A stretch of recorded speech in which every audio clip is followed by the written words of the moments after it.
Welcome to Last Week in Gaming. Did I miss last week? Yeah, I think I did. I was planning a birthday party and I remember getting lost in a 99 cents only store, and that's like all I remember.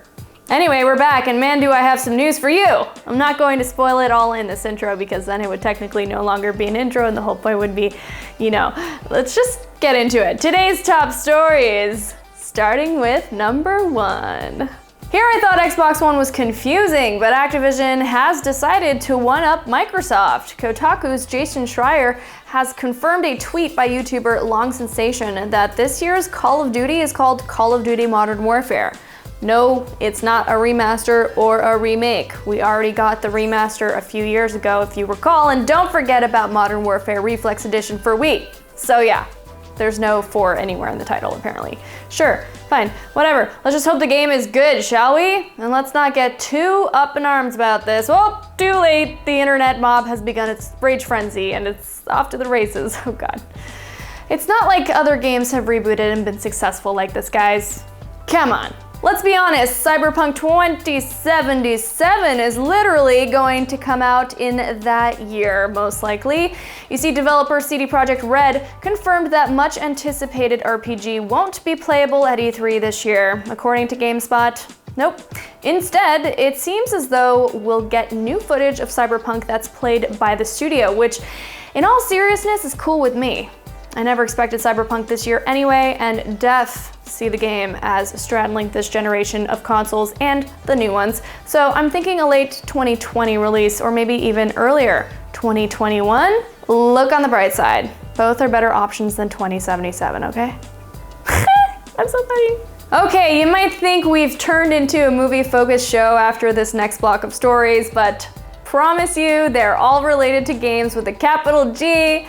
So we're good, right? All right, for starters, the Sonic the Hedgehog film isn't gonna go fast after all. Director Jeff Fowler shared on Twitter that the movie has been delayed from November to February 14th, 2020. Truly nothing could be more romantic than spending Valentine's Day with the blue blur. And I bet all my rings that the holdup has to do with Sonic getting a makeover following fan outcry about his look in the first trailer.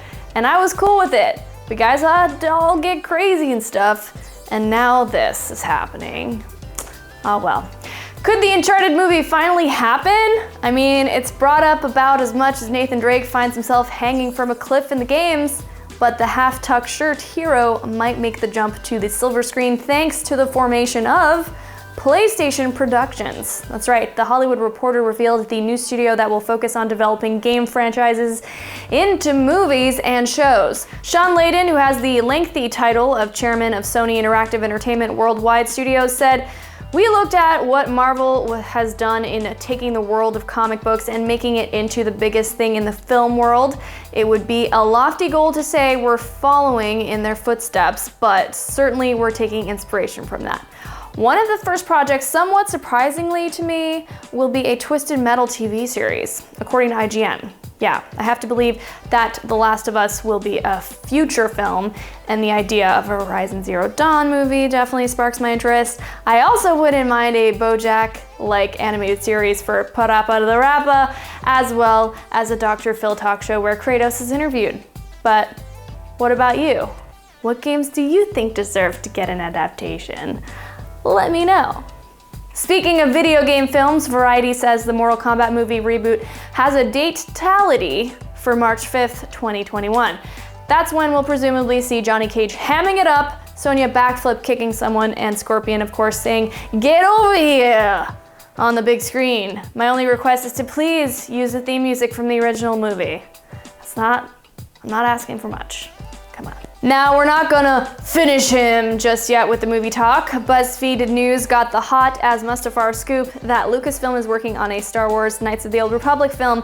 In fact, I'm gonna butcher this name, Laeta Kalogridis, who's known for her work on the Alita Battle Angel and Shutter Island, is reportedly writing the script right now. Well, maybe not right now, but you get the gist. Anyway, I'm so down for this movie. I mean, first it's Star Wars, and second, anything has to be better than Solo, right? Oh. All right, the Boogeyman, aka John Wick, aka Mr. Pup Lover, popped up in Fortnite last weekend, and now another legend is collaborating with a Battle Royale game. There's a new limited time mode called Downton Drop by Jordan, aka Michael Jordan, aka His Airness, that sees players grinding down urban pavement and grabbing coinage. So no, unfortunately, it's not a reimagining of Michael Jordan Chaos in the Windy City.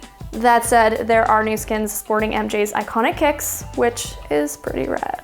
On the topic of Fortnite, one of the game's most popular streamers, Turner Tfue is suing the esports organization Faze Clan. The Hollywood Reporter revealed the grenade launcher-like explosion between the Twitch star and Faze. Tfue's attorney, Brian Friedman, writing that gamer agreement is grossly oppressive, onerous, and one-sided. Faze Clan uses its illegal gamer contracts to limit Tenny to deals sourced exclusively by Faze Clan and to prevent Tenny from exploring deals presented by others, deals that are potentially superior to deals procured by Faze Clan, and deals that are not saddled with an 80% finder's fee.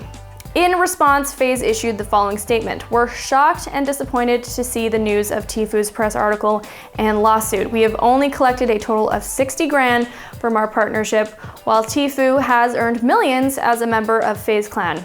Yeah, this is going to be messier than a professional Fortnite endgame, and only time will tell how this all pans out. Cool.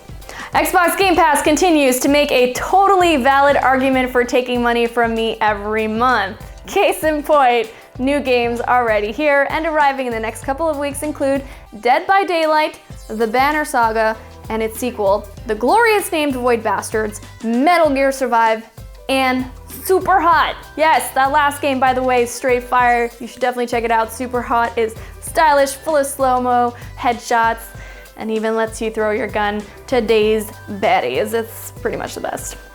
Slowly but surely, we're getting drips of deets about what the next generation of consoles will be like. For instance, EA and DICE decided to drop a Frostbite teaser video of future hair tech. Yes, I said hair tech. There's a mannequin moving around with a woman's locks bouncing around realistically, and it's impressive, no doubt, but after hearing all of the Frostbite issues in regard to BioWare's games, it also seems a bit goofy to me. But heck, maybe these teasers just aren't aimed at me. What do you think? Let me know in the comments. Not only has the loot box ban bill been officially unveiled, but GameSpot says the Protecting Children from Abusive Games Act also has bipartisan support thanks to 2 Democrat co-sponsors now. However, don't expect this law to just go in effect easily or quickly or even at all. That's your loot box update for the time being. I'll be honest, this next couple of stories are a bit older, but since we didn't hang out last weekend together, I figured I'd share them now to make up for it. Ubisoft has been hiding the Splinter Cell series in the shadows for far too long, it is known. Heck, I've tried putting on night vision goggles to uncover any tidbits about Sam Fisher's return to no avail. So needless to say, we all probably made the goggles sound effect noise. You know, the when Ubisoft creative director Julian Garrity randomly tweeted that a new Splinter Cell was on the way. IGN reached out to Ubisoft for comment with a spokesperson saying, "Julian was obviously joking, as Julian likes to do. It looks like our creative directors are having fun right now. We do not have any announcements to make at this time." What in the Sam Fisher hell? If it's a joke, that stinks more than Fisher's tactile neck after a mission. I suppose we'll find out about this alleged fib for sure at E3 next month, which would be amazing. All right, some people like chocolate, some people like swirl, and then there are the folks that just want World of Warcraft vanilla. Well, that wait isn't much longer to indulge in that old-fashioned MMO goodness. Blizzard announced that World of Warcraft Classic will launch August 27th. That's a Tuesday, by the way, meaning I should just plan to probably take like a 5-day weekend after it goes live.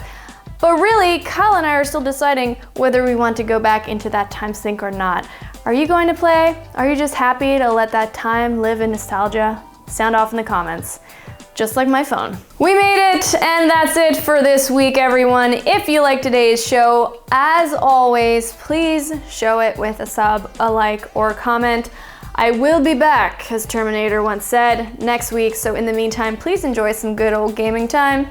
E3 is, after all, so close I can almost smell the fresh scent of gamers huddled around the gameplay booths. All I mean to say is that there won't be much time to game until E3 comes around the corner. So get it done now, peoples. All right, I bid you adieu. Bye.